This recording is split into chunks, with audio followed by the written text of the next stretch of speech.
She's an award-winning singer-songwriter, and I'll tell you what, she's doing some great new music, especially now that she's in the United States from the Gold Coast, Australia. Lily Grace, it's so good to have you in. Thank you for having me. It's so good to be here. Well, you know, you and I first met at the NAMM show out in Anaheim, California. You made an impression. As I spilled my food and we were trying, but we had a great time. But now, you know, you've moved here to Nashville officially.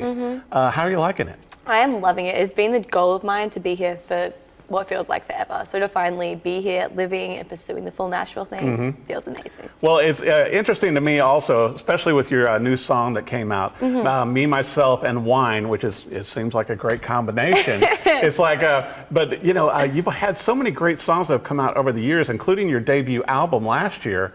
That was like #1 in Australia. So oh my gosh. Thank you. And you started winning awards in 2022, and it's like, first you go to the festival, the next thing you know, you're playing the festival. I mean, do you feel like things have moved fast or slow? I feel very grateful. I've just been chasing this dream, running after it, and when you get to kick goals you've been working towards, it's like, oh my goodness, this is so cool. And you don't do it for those reasons, but when those things do come through, it just makes it all the more sweeter. So I definitely feel like we've just been keeping our head down, running after it, and thankfully are seeing some cool things come through as a result of that. Oh my gosh, yeah. Well, you started singing at only 10 years old, playing guitar at 11, writing songs at 12. Yep. And you have over 500 songs written already. Yes.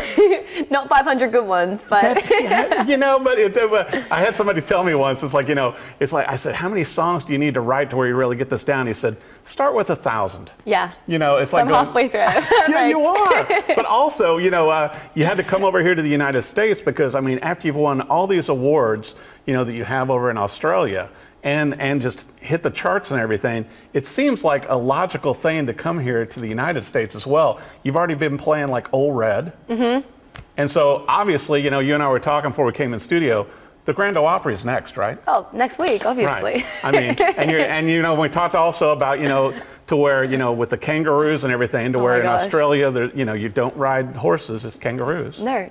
People need to really understand the Australian culture here. They're learning to do. I loved it though when you said it, Lily, to where it's like, if you say anything with confidence, people will believe you. On that one, that's great. Well, I think it's so neat, you know, with your tour also that you're doing this year, Lily, to where you're mixing it up with doing acoustic shows, because you're quite an accomplished guitarist also, and full band shows. How's that going to come together this year? It's different. I grew up doing the acoustic gig thing. Like all through high school, I was playing little cover gigs at bars like 3-4 times a week. It was me and my acoustic just getting my chops up. Yeah. So that's exactly like my upbringing of what I came to. But now having a band with me is just so wonderful. And I feel like you get to bring the energy, you get to get everything moving, which is wonderful. And really put on a show, which is wonderful. Do you think that gives you a little more freedom? Because, and I got to bring this up too, because I'm so impressed to where to achieve a microphone and an amplifier, you started out busking. And you were telling me before we came in studio, it's like when you got $10 in your guitar case. I was a millionaire. Yeah, you told your mom, I was like, well, I'm quitting school now. Seriously, Mom, I've made it. I started, it was so funny. I was busking, and I'm telling you now, I was not talented to the slightest when I started, but it was me and my guitar, and I was just sitting there. I didn't have an amplifier, so I was acoustic. So I was like shouting so people could hear me. I don't know why people gave me money, but somehow they did. And I spent like every Sunday from like 12 to 13 just busking to save up money to buy an amplifier and a microphone. That was my goal, to then go and get little coffee shop gigs and everything. Honestly, I fell into this. It's so funny how it's developed, and now it's everything I do professionally, because it was more of a hobby than anything when I started. But you earned it. Yeah, that one, absolutely. Well, I thought it was so funny too. I read an old interview to where your dad stated that you were a part-time student and full-time musician. He loves that one. Every single time through high school, it's like, oh yeah, Lily's a part-time student. I'm like, Dad, I go to school 5 days a week. What are you talking about?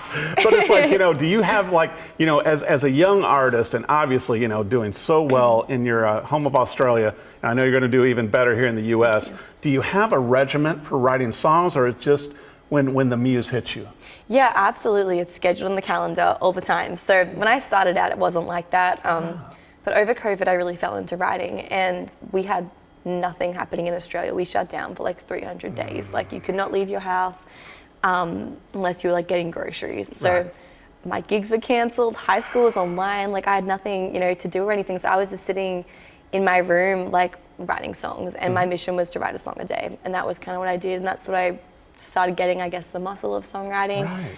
And now it's just like in Nashville, it's scheduling time to go and do co-writes. And I guess now when things are getting busier with shows and everything moving, banking ideas. So when you're going to go into those sessions and write songs. Whereas when I was little, it was like, let's just write whatever I feel today. And who cares? You don't need songs for anything. But now you're writing for a project, it's taken a bit more seriously, which is cool. Well, and I think it's so exciting too, Lily, to where you're going to have like songs releasing like every month or so, and eventually an EP and stuff coming out too. And it's so exciting. But I got to ask you, already you've played shows with Orianthi and with Robben Ford, I know, sharing so the stage with two kind of big artists. Amazing. I honestly was a little intimidated, like opening up for both of them, because they are amazing musicians. Like Ori just shreds. Right. Robben as well, musical genius. And I found out I was opening for both of them. That was actually this year, both of those tours, which is really cool. So they're both wonderful people. They both, I feel like, just nurtured me and welcomed me into their world. I look up to them as musicians and people. Even Robben, he's like, Lily, which green room would you want? Lily, can I get your bags? I'm like, what is going on? You are the rock star here. This is crazy. But can speak volumes about them as people and musicians. They're really both talented. And you've become a regular playing Old Reds, and not in Nashville, but in Las Vegas. Yes. Not a bad gig. No, it's great. We did, that was my first stop when I came to America. We did the NAMM show where I met you. Right. And then into Vegas for a week, and then we got into Nashville. But we just did another run there recently. It was a great time. We did Stoney's in Vegas. And you got to release your single at Stoney's. We did. We launched it. We celebrated, and we had a myself, wonderful time. And we Sounds like a great name for a tour this year, you know? Yeah, what? Yeah, like just sipping along to different shows. That would be great. I love that. I'm just saying, you're gonna have to have some fun merch for That this. might draw people in as well if that's I'm the. just saying. Well, and when you and I were talking too with your past hits, certainly Annie June, helped put you on the map. And then looking at your Spotify song list, you've got some songs that are in the millions It's on wonderful. streams. I mean, that's it's a good foundation. Thanks. It's cool. We've been, again, just like pushing for the best songs, pushing for getting in front of people and playing them, and to see that received is a really, really cool thing. And having a great acoustic guitar with you too. Oh, that's the important stuff. Yeah, and that's we were geeking over nerd stuff, guitar nerd stuff before this interview. Yeah, I'm gonna have to check out your Finnick now, because I have not played one. I was telling him I play a Fenwick now. They're such beautiful instruments, but literally built like in my hometown street, which is crazy. They have a US office too. They were at NAMM. So to bring like a piece of home with me to the States while I do this is a really cool thing for me as well. Because you couldn't bring a kangaroo or I know. Customs or won't let me. Can you believe that? I know, but at least you could bring the guitar. Bonus. Yeah, I look forward to seeing the signature model also. Yes. So that'll be coming tomorrow out too. soon, Yeah. like kind of lining up with the Opry deal. Confidence.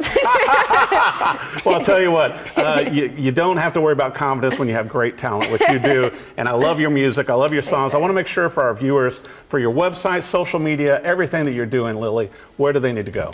Lily Grace Live on social media, Lily Grace Live on my website. I have a newsletter. That's the best place to sign up, www.lilygracelive.com. I'll tell you what, and be sure and add all of her songs to your playlist, and stay tuned. Follow her for the upcoming EP and more singles coming out. Great ones, even about people that she knows. It's going to be incredible stuff. And go see Lily Grace live. Thank you so much for coming on Thank you the for show. having me. It's been a pleasure. Can't wait to see you play live. Thank you.